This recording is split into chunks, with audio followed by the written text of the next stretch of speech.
não entendemos o trabalhar de Deus, querido. Nós só precisamos o quê? Guardar aquilo que Deus, Ele nos transmite. Você vai ver que Ele diz aqui, ó, aquele que nem mesmo o seu próprio Filho poupou, antes entregou por todos nós, não dará também com Ele todas as coisas? Olha o texto. Quer dizer, se Deus matou Jesus Cristo na cruz, o que Ele está pronto a fazer por mim e por você? Aleluia! Meu Deus! Né? Caraca, como é que pode, se você imaginar, querido, né? Tem aquele hino assim, eu navegarei no oceano, né, do Espírito, e ali adorarei, né? Tem uma parte que diz assim que ele é tão grande, que como Ele pode olhar para nós, devido à sua grandeza, e a palavra dele confirma isso, né? Por quê? Porque como é que pode um Deus matar o seu próprio filho por amor da gente? Aí você para e olha, por amor de quem? Efésios 2:1, né? Porque Cristo morreu por nós, sendo nós ainda pecador. Quer dizer, o camarada está lá na sarjeta, mas Jesus está olhando para ele. Como é que pode isso? Como é que o homem, né, vai entender isso? Como é que a pessoa ela vai entender? Só pela palavra, querido. Porque Deus, Ele nos deu a sua palavra para isso. Essa é a palavra de Deus. Aleluia. E eu preciso confiar naquilo que Deus me deu, que foi a palavra, né? Quem tentará acusação contra os escolhidos de Deus, se é Ele que justifica? E aí? Querido, o maior mistério da Bíblia é esse. Quando eu aceitei Jesus, o camarada encostou perto de mim, eu trabalhava com container, e às vezes o sol estava 40 graus, e nós com um marretão sexta-feira na mão, né? Um pedaço de madeira para alinhar para o rugado de container. E ele, quando nós aceitamos Jesus, ele encostava na porta do container, o apelido dele era Doido. E ele ficava, querido, metendo a marreta na gente, xingava a gente, olhava para a gente, falava assim, agora que fez um monte de merda, aí falava um monte de palavrão, e dizia, agora que vocês querem ser crente, porque ele acusava, o diabo não aceitou, querido, o diabo, ele não aceitou, que a gente estava mudando de vida, no ônibus a gente bagunçava, a gente perturbava, eu e um outro garoto, passou uma semana, quando eu aceitei Jesus, passou uma semana, eu estou andando do lado do meu companheiro, que todo dia a gente pegava o ônibus junto, ele olha para a minha cara e diz assim, Gilson, o que aconteceu contigo? Aí ele começou a fazer um monte de pergunta, a última ele disse assim, tu foi para a igreja? Eu falei, fui, para você ver o que Jesus Cristo faz, querido. Glória a Deus. O que Jesus faz, eu parei, eu tenho quase 30 anos de crente, até hoje eu não esqueço, que eu andando na rua com ele olhando para a minha cara e via, né? Eu creio que ele sentia alguma coisa no momento que ele se deparou comigo. Eu já não era mais eu, mas Cristo estava em mim, ele sentiu. Passou uma semana, na outra semana nós estamos do mesmo jeito. Ele olha para mim e diz assim, Gilson, eu fui para a igreja. Olha o que o Espírito Santo faz, querido. Ele começa a tocar em um, tocar em outro, né? É como o Alexandre falou, não, quando eu sair daqui vai ser assim. E é assim, querido, quando você sai determinado, confiante, sabendo que Deus é contigo, preparado para ouvir as gracinhas, afronta, para o diabo querer bagunçar com tua cara, te chamar, andar contigo, e você dizer, não, agora eu ando com Jesus. Você começar a confessar quem é Cristo, quem é Jesus na tua vida, então você começa a ver aquilo que Deus quer fazer. Por quê? Porque as pessoas, elas sentem a presença de Deus na nossa vida. Muitas vezes que nós estamos conversando com as pessoas, falando de Jesus, e as pessoas param e olham e dizem para você, que coisa estranha você falar comigo, eu sinto uma coisa estranha, porque é a presença de Deus. Esse é o Cristo que foi pregado na cruz por Deus. Tu entende isso? Não entende não, que ninguém entende. O amor de Deus ninguém entende. Por que ele prega o filho dele na cruz para salvar eu, que era um porcaria? Então quer dizer, o que eu vou dar a ele, o que eu darei ao Senhor, pelaquilo que ele fez comigo, pelaquilo que ele agiu na minha vida. Aí ele diz aqui,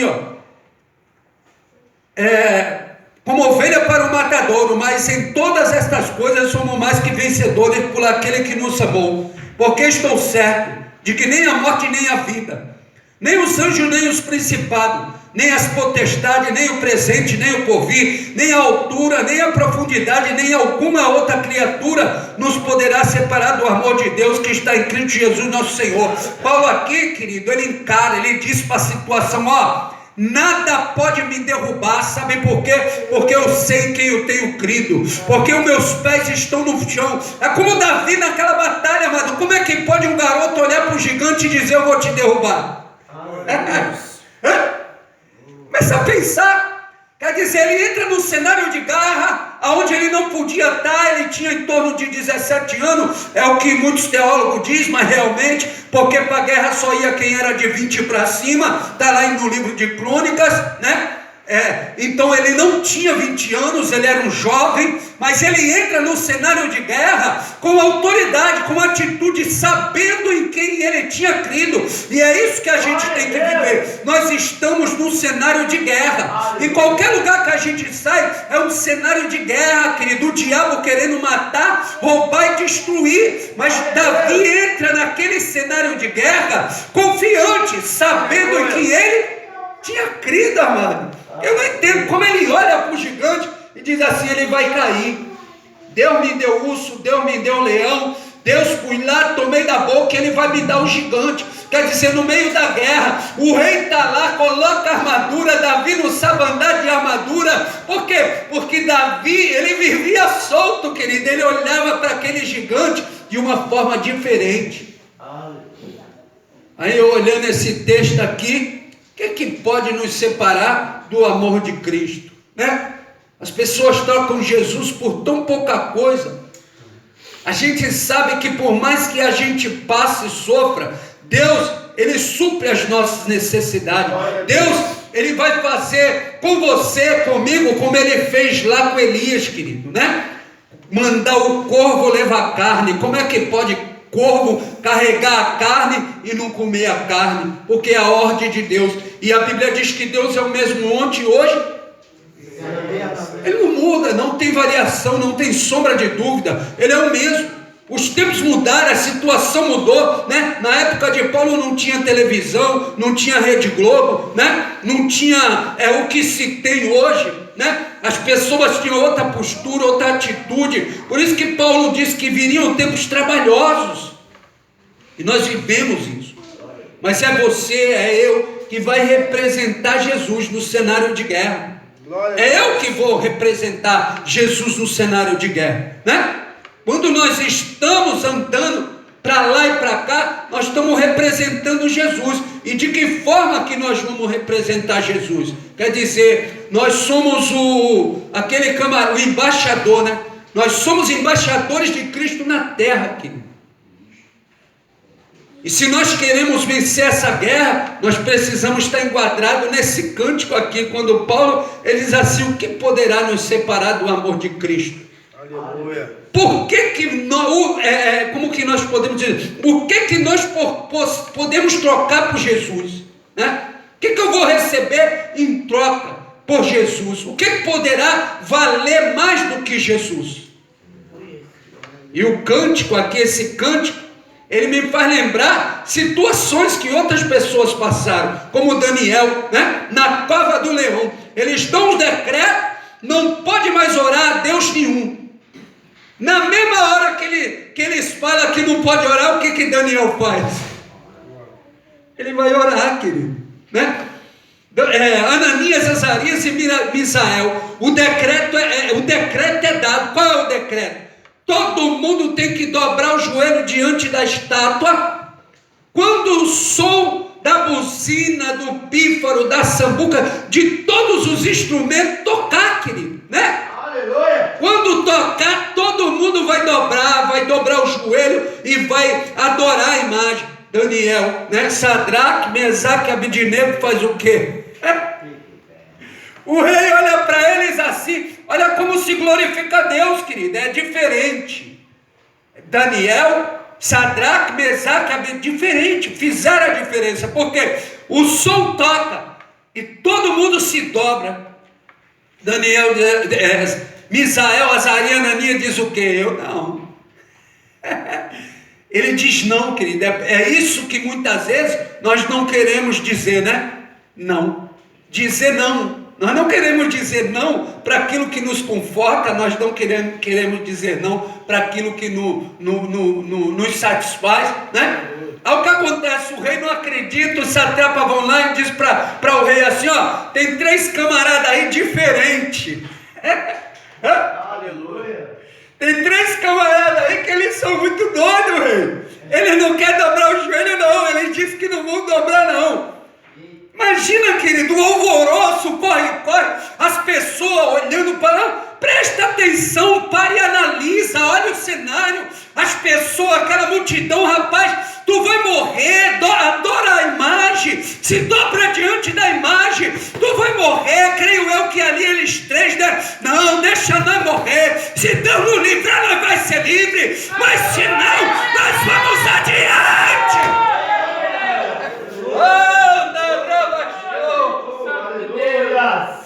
É um cenário, querido. E eu preciso imaginar aquele cenário. Eu preciso imaginar aquele cenário. Por quê? Porque era um cenário de guerra. Eles tinham que ter atitude, porque eles adoravam o Deus de Israel. Eles tinham costume, eles sabiam, eles conheciam quem era Deus. A história relatava quem era Deus. Aí quem vai adiante dele? Quem é? O rei. Tira incomodou, lembra dos 12? A tempestade, né? O mar querendo virar, aí os 12 vai lá, Senhor, acorda! Daniel tirou o rei os 3 tirou o rei do comodismo dele, e o rei foi lá, né? E aí, vocês não vão adorar não? Não vamos não. O rei, querido, creio eu, todo de veste real, cheio de moral, né? Cheio de moral, foi lá, então acende a fornalha, piora a situação deles aí. O que acontece?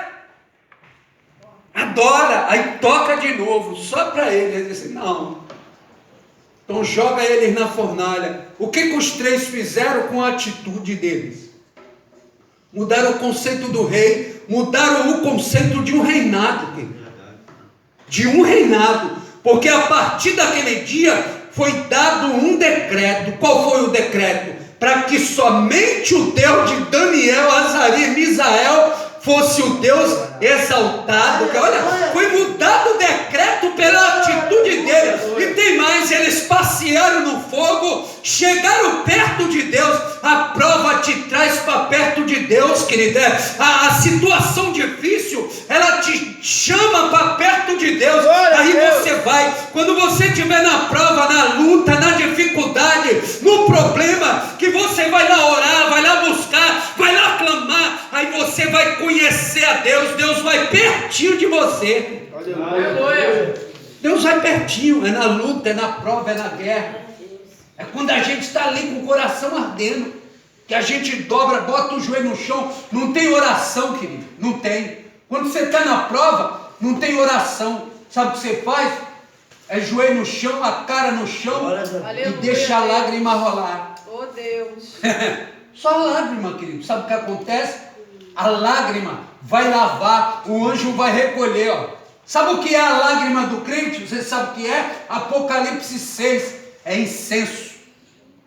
A lágrima do crente no céu, ela é incenso, querido. Então, incense, perfume o céu. Incenso era sinal de perfume. Então faça isso. Receba a palavra de Deus, tome posse, comece a meditar nessa palavra. Sabe por quê? Porque Jesus é a única coisa que nós temos.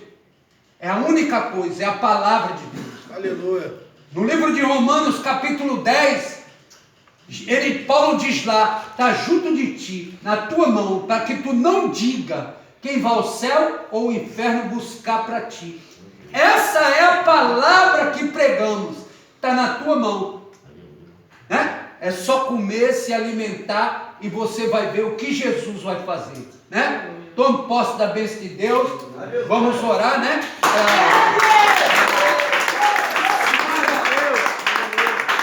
Segunda-feira nós vamos estar lá no culto, né?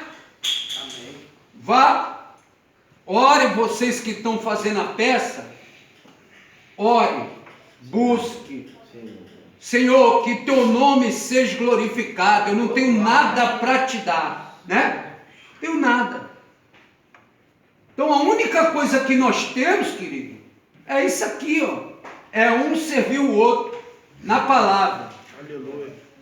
E só vai vencer quem encarar mesmo. Só vai vencer quem encarar, porque é assim, né? Nós temos que lutar até o fim. Jesus, antes de ir para a cruz, para onde ele foi? Para o Getsemane, né? Antes dele sangrar as mãos, a cabeça e os pés, o que ele sangrou? Por dentro, né? Por dentro, querido. Por quê? Porque ele sofreu uma pressão tão grande que, segundo a ciência, quando a pessoa sofre uma pressão muito grande na vida dela, ela pode chorar lágrimas de sangue. Foi isso que Jesus fez, né? Os vasos sanguíneos dos olhos, da cabeça, se dilataram, e ele, ao invés de chorar lágrimas, chorou sangue. Então pare, ó, nem mesmo o seu filho Deus poupou, porque ele olhava para você, ele olhava para mim, e está olhando para aqueles que vão entrar aqui. Ele já está olhando. Sem neles entrar aqui, ele já está olhando. Amém? Vamos orar.